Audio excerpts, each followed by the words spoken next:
एक बार की बात है, एक बड़ा ही सुंदर राज्य था। उस राज्य में बस शेर ही शेर रहते थे। वह सभी शेर सोने के बने थे। उनका राजा एक विशाल गोल्डन लायन था।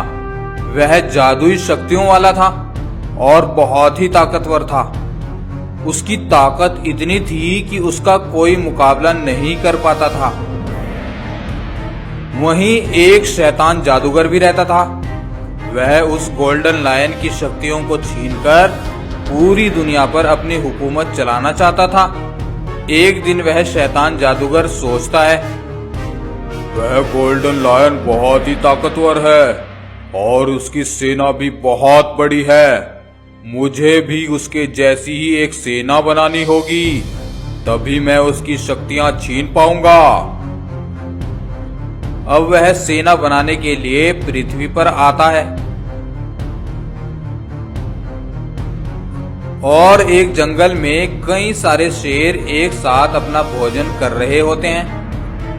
तभी वहां पर वह जादूगर पहुंच जाता है। वह जादूगर उन सभी शेर के ऊपर अपनी जादुई शक्ति का इस्तेमाल करता है और उन सभी शेर को अपना गुलाम बना लेता है और फिर वह उन सभी को लेकर वहां से गायब हो जाता है और अपनी दुनिया में पहुंच जाता है। फिर वह सभी शेरों को शैतानी शक्तियां देकर ज़ॉम्बी शेर बना देता है। हा हा हा हा हा, अब मैं ऐसे ही एक एक करके पृथ्वी से शेरों को उठा लाऊंगा और एक बड़ी सेना बनाकर उस गोल्डन लायन को मारकर उसकी सारी शक्तियां छीन लूंगा। हा हा हा हा हा। उधर वह जादूगर अपनी दुनिया में पहुंच जाता है। हा हा हा हा हा हा। अब मेरे पास बहुत बड़ी सेना हो गई है।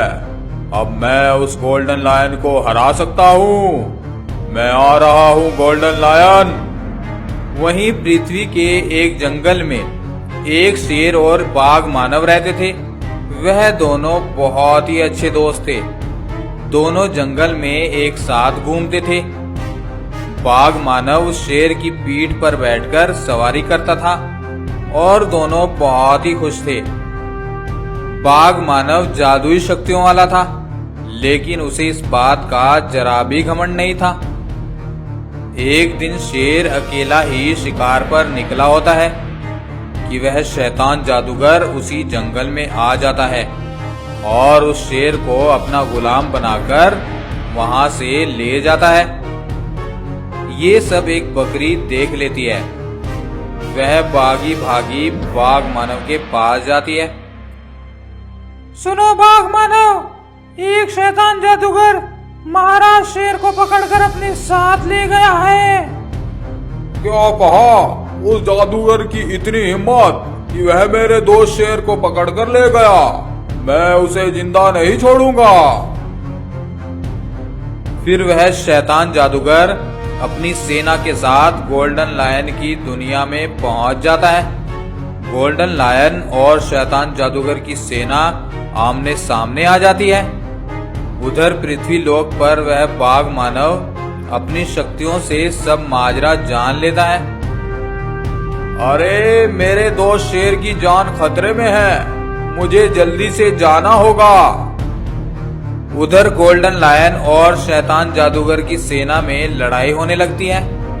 वह शैतान जादूगर बहुत ज्यादा शक्तिशाली हो गया था और वह और उसकी सेना गोल्डन लायन और उसकी सेना को कैद कर लेते हैं। हा हा हा हा हा हा।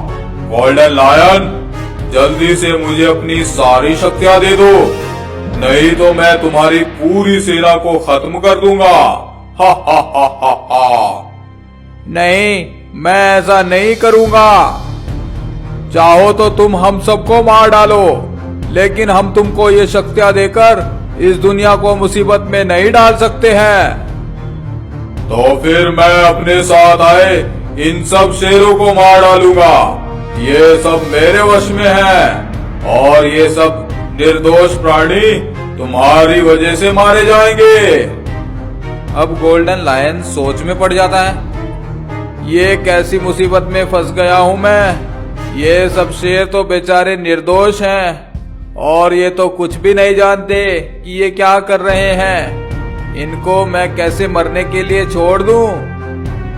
फिर वह गोल्डन लायन उस जादूगर को अपनी शक्तियां देने के बारे में सोचता है और उस शैतान जादूगर से बोलता है, ठीक है, मैं तुम्हें सब शक्तियां दे दूंगा, पहले इन सब शेरों को अपने सम्मोहन से आजाद कर दो।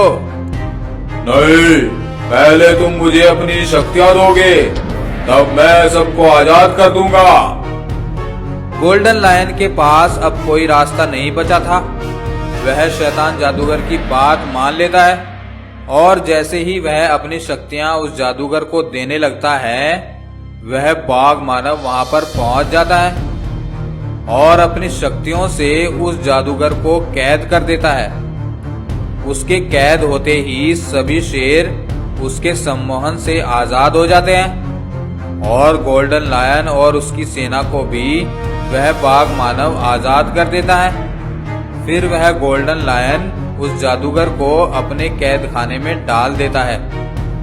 गोल्डन लायन और सभी गोल्डन शेर मिलकर बाघ मानव का धन्यवाद करते हैं और फिर बाघ मानव अपने दोस्त शेर और बाकी सभी शेरों को लेकर वहां से वापस पृथ्वी पर आ जाता है।